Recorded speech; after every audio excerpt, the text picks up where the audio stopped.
Gracious God, I pray that the words of my mouth and the movements of my heart would be acceptable in your sight, my rock and my redeemer. Yesterday and the day before, as I was on my bike and walking around the several blocks, looking, meow, I bet I saw 5 tag sales, maybe 6. Clearly, the tag sale season has begun.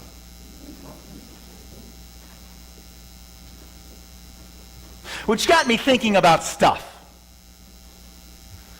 Where does it come from? Where does it go? Anybody else ever think, where does this stuff go? And I remember at our own wonderful antique fair last year, I try to connect with some of our customers, our vendors, right? And I asked them, I asked them where they get their items from. What do you think they said? Tag sales. What else do you think they said? Estate sale, yeah. So one vendor said, actually, I just inherited 2 houses from family members, and I'm just clearing it out. But the other 3 or 4 that I talked to said, estate sales was number 1. Number 2, auctions, but not so much garage sales, It seems the stuff just kind of keeps circulating. Almost like it has a mind of its own. You get rid of some and then some comes in, It kind of collects itself. A Lutheran colleague of mine, a guy named Peter Marty, he writes, referring to this passage of Scripture that Linda read, he says, my house doesn't look anything like a barn. It's painted beige, not red. But a lot juts out over the family room. It contains lots of accumulated things, but no bales of hay. But what you will find in my house, he says, is what you probably find in your own, which is a lot of stuff. He said, a person with just a few possessions looking at my residence could well mistake it for one of the barns belonging to the rich man that Jesus was talking to, or talking about in the passage that Linda just read. The guy who didn't know his soul was buried beneath all those bushels of corn and sorghum. Anybody like George Carlin? George Carlin? He's got a zinger on this one I got to share with you. And he's a little irreverent. Uh-oh. He lays bare his definition of a house. Here's his definition of a house. Your house is nothing but a place to keep your stuff. If you didn't have so much stuff, you wouldn't need a house. You could just walk around all the time. So that's all your house is. It's a pile of stuff with a cover on it. Of course, we need certain things to live life comfortably, right? But the distinction between needs and wants, between possessions and treasures, can quickly blur, especially if we're trying to keep up with the neighbors. Now, you and I know intellectually that full barns, back then, translation, full garages, full closets, full basement, full shelves, full attics, do not make full souls. Intellectually, we know this. And intuitively, we know that holding on to material things has spiritual implications, right? Because that can hit, holding on, holding on to things, it takes emotional energy.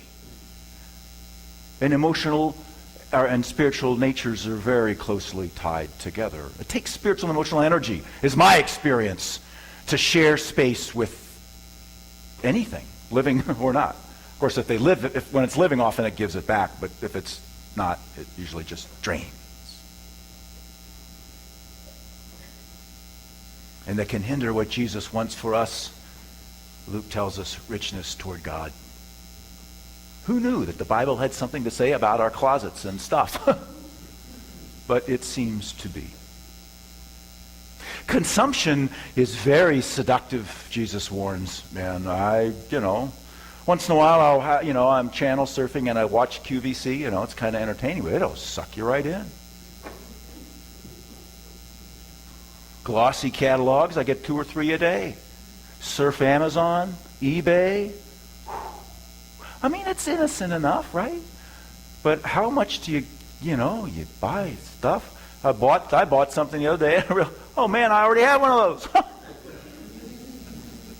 Anybody ever buy because you forgot you had it? No, probably never. Okay, you guys. It doesn't apply to you. All right.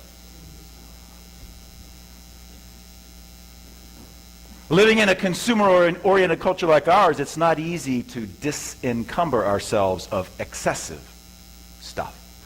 Right? Jesus isn't anti-materialist. It's like anti-excessive materialist. There's a big difference. New Yorker cartoons weigh in here too, and they're always very sardonic, right? There's a picture of a man, he's on his deathbed, and his son is there. I don't know, maybe it's his pastor, I don't know, holding his hand, and the guy says, I wish I had bought more stuff in this life.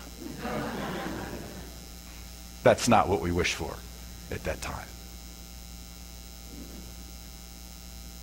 So Jesus tells the crowd that life does not consist in the abundance of possessions and warns against confusing possessions with treasures. And yet, before we know it, our dwelling places can become indistinguishable from an overstocked barn. I know this from experience. When I was getting ready to leave Pennsylvania, where I'd lived for 5 years, to move here 3.5 years ago or something. It's the question, okay, what do you take and what do you leave, right? I had a bicycle that used to belong to my dad. What do I do with this? It was an old Schwinn. And I actually used to kind of ride it too. I had some doctoral diplomas from my grandfather, my father's mother, from the 1930s. Guy's highly educator in Philadelphia. And none of his daughters wanted, so somehow I got him because I kind of liked them. And what do I do with this? It's a box of them, and they're heavy. I got old electronic gear. One piece of I'm pretty good about letting that stuff pass through, but one thing, remember the Macintosh Classic? I still have that. And I lug it around with, a big old pink thing just because, I don't know why. I don't know why. I'll never use it, but they'll never make those again. I'm pretty sure of that. But it's 25 years old in a hot pink case. Imagine that. Can you imagine that, John? You got the visual. You got it. Books. I'm a sucker for books, man. I got the library says 5 paperbacks for $1. Guess where I go? Oh, for dumb. Kitchenware, Nordic. I got talked into the first church I served. They had, what they call them? They don't call them tag sales in Italy. They call them rummage sales. That's what they call them. Rummage sales. Oh, Pastor, great. We got this Nordic track. Somebody just had this Nordic track, and for $20, because they know I like to cross country ski, take this Nordic track. So I took it. Nordic track. You know what Nordic track is? They're very clunky. And it followed me here to Connecticut. I don't know how it got here, but it's here. It's a problem. Photographs, cards, plants. Sometimes they're even dead. Now, my default strategy to managing stuff is just move every few years, but that gets old. What's yours? What's your strategies for managing this excessive accumulation of stuff? Put it in the oven? Attic. Garage. Basement. Send it to Nicaragua! That's for you! Yep. There we go. I can just sit down now. There it is. Send it to Nicaragua. Probably in a few years they'll stop thanking us for it, but I don't know. Big pink computers. Could they use a Nordic track down there? No.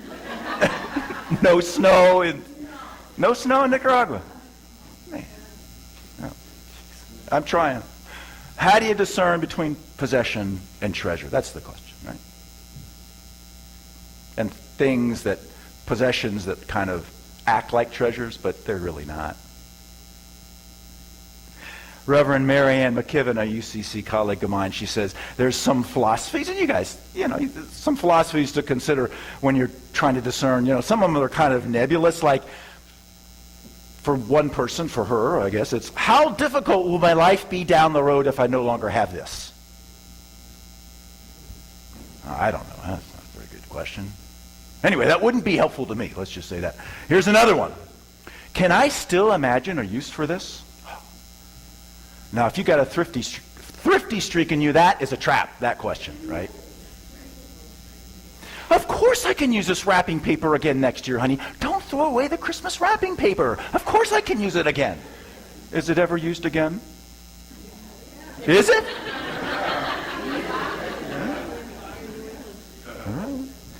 Or don't throw out that old bicycle tire. My friend in California that I go hiking with, man, this guy's got serious bicycle tires. Well, they will never see the light of day on anybody's bicycle. But he's got them.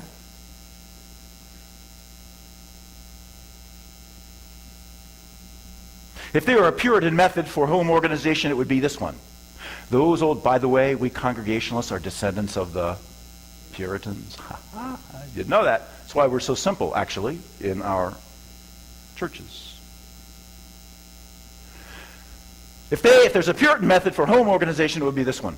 Those old buttons can be pressed into use for like a Christmas crafts thing for the kids. And all those crayons, we can melt them into one big, huge modeled super crayon. And the jars, honey. Just imagine what we can do with those jars. Now, there is virtue in industriousness, and it's good stewardship, but, right, there's a but.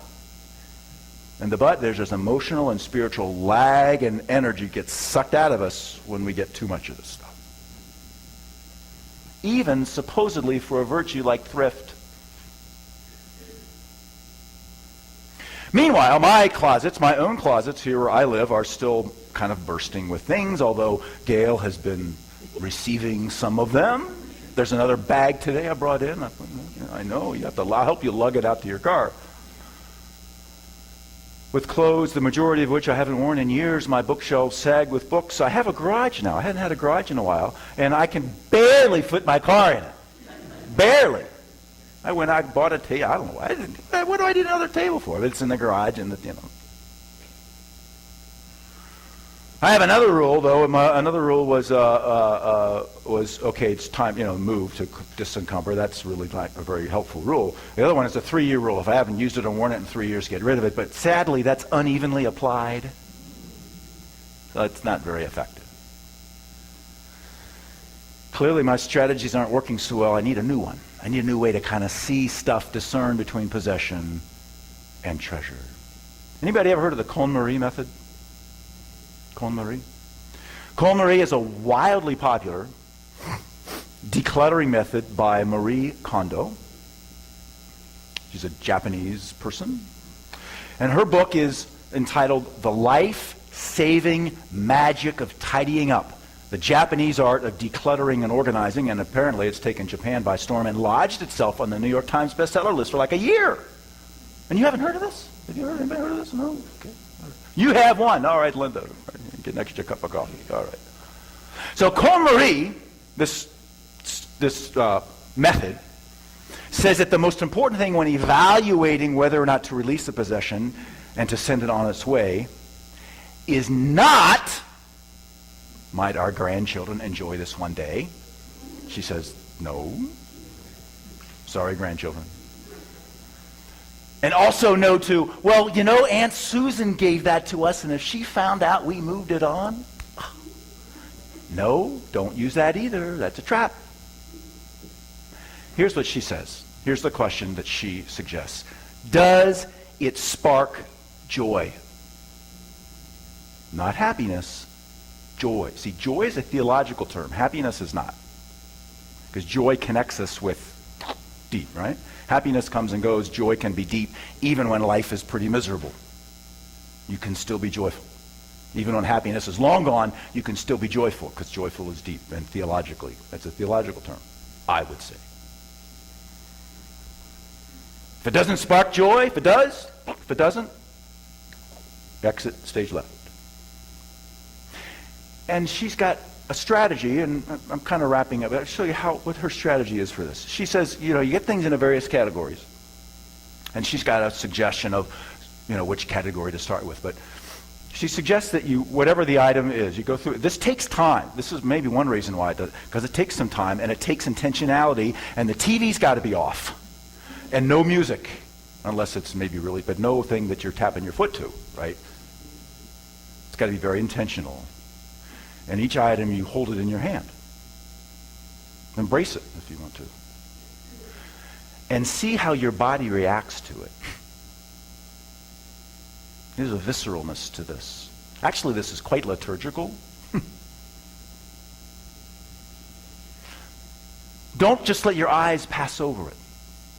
Hold it and listen to what it says to you about joy. This item. Plant. Coat, pick, whatever it is. Listen to what it says to you about joy, and if necessary, she says, talk back to it. Yeah, talk back to it. Just as we give our treasured friends undivided attention, so it should be to this. If it's possession, it won't talk back. If it's treasure, it will.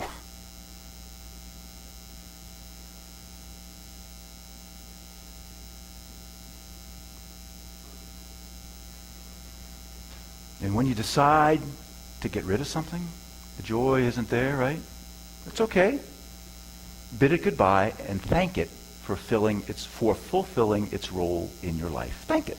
And then set it aside for Craigslist, eBay, Goodwill, a tag sale, antique fair, your neighbor's house when they're not looking, right? Or their tag sale, you put it over. She says, Kondo-san says that it's this internal dialogue with it, that's the key to if it's successful or not. Can you make it, can you be intentional enough about actually have an internal dialogue, joy-related dialogue with this object, whatever it is. That's the key that for people that have said this really works, and for people that says didn't do anything for me, she says that's typically the difference. And to give yourself permission for feeling those feelings. And I'll close with I went through something like this. I didn't know it was called the KonMari method, but about 20-some years ago, I was getting ready to move to California to attend seminary, and I had a bicycle. It was a Miata. I bought it in 1981 because I toured Europe, mainly France and England, for like 3 months on this bike in 1982. The Chateau de Loire, it was great fun. Yeah. A lot of memories with this bike. Campgrounds in France. Guess who the campgrounds in France are full of in the summertime? Germans. So that's just an aside. I knew you wanted to know that. The Germans are full of, we had a great time. Youth hostels with this bike. So I'd been hauling it around. I mean, I don't really ride a bike much. It's not I run or rollerblade or paddle. Bike riding is not really my thing that much, although it's a fine thing. But I do it in spurts every 30 years. Right. So I had a U-Haul trailer, and I had to fit everything in it. And bikes, it's not so much the weight, they're clunky, right? And they take up a lot of space. And not only that, it was going to be in this little dorm room, and now where's that going to be? Where am I going to fit, And I found myself just talking to it and just holding it. I kind of do in KonMari. I'm not trying to say I'm like smart or anything. I just kind of naturally found myself doing what this method was. Is there joy with my relationship with this bike that can continue, right? And with me personally, I realized that our time is up. But then the idea came to me, I bet some young kid would love having this. But it had flat tires and stuff. So what I did was, actually my neighbor across the hall, very convenient, she ran a family service agency in Toledo. So I went, spent some money, refurbished it, and she said, oh, well, gladly take it.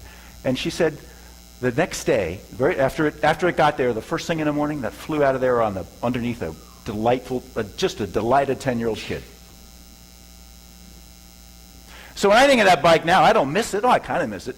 But really, the image in my mind is the smile and joy of that child riding my bike that I had just been holding on to.